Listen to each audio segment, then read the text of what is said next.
We do this thing called Help My Kid Just, because sometimes parents call us and they're like, help, my kid just did something so incredibly unheard of.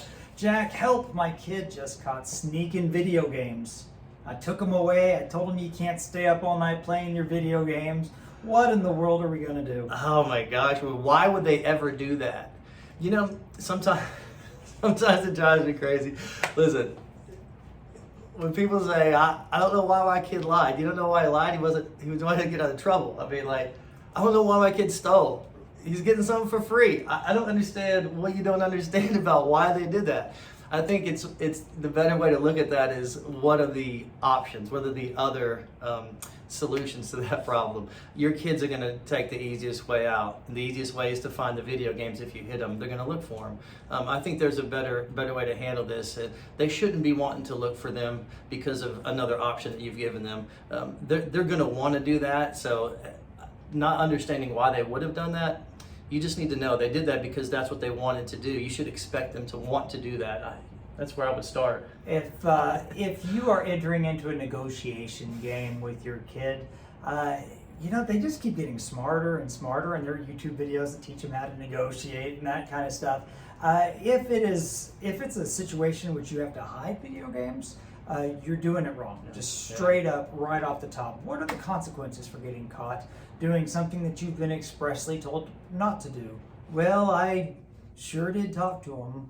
You know what? If you have somebody who continuously breaks the rules as it pertains to, I don't know, screen addiction or video game addiction, and those video games are still where they can sneak them, addicts are a thing.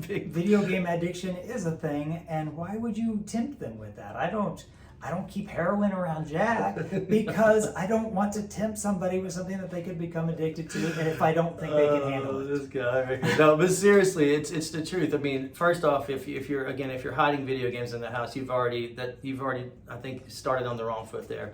And if you want to punish a child by taking something away, I have no problem with that. But you got to put it somewhere where they're not going to get it. I mean, you're just opening up another can of worms by doing that, because now it's now.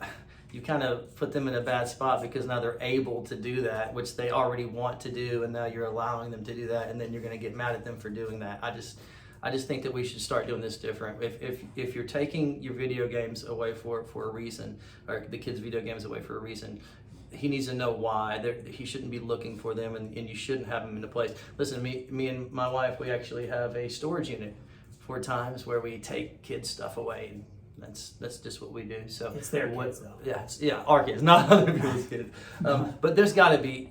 Again, I think you're starting off on the wrong foot if they're searching through the house trying to find something that you supposedly took away from them from punishment. Additionally, parents to understand the crimes that are being addressed. If they lost their video games because they weren't doing their chores or a bad attitude, whatever, that's one offense, and that cost with video games. Them sneaking them, stealing them, doing those things, well, that's another offense. Understand that you want to trace the offenses so that you de-incentivize the progression. Do you know what the rate of stealing is in the Middle East? Far less than it is here, because they know that if they get caught doing it, it's going to be a terrible, terrible punishment. We're not saying go cut your kid's hands off, but we're saying that if the consequence isn't worth or isn't so bad that it would deter them, then they're going to keep doing it. Well, it used to be you could speed through the city that I live in and it would cost you $90. That was well worth it to me to get a chance to play in my fast car. Whereas now it's $350 and I follow the speed limit. Not going to do that. If I'm taking my child's video games away for a punishment and they went and searched for them and stole them, they wouldn't even have a video game system. I'd sell it the next day. That's how serious I would take that, because you've crossed the line at that point. Taking video games is not going to help a kid if he's doing that. It's not going to work. You need to find something else to do. If there's something that continuously is the source of what causes trouble in your household, pay attention to that. It's every time we reference their cell phone. It's every time we reference the video games. If it's every time and they continually get in trouble with it, they can't handle it. Yep. There it is. And if you take something away, don't buy them another one.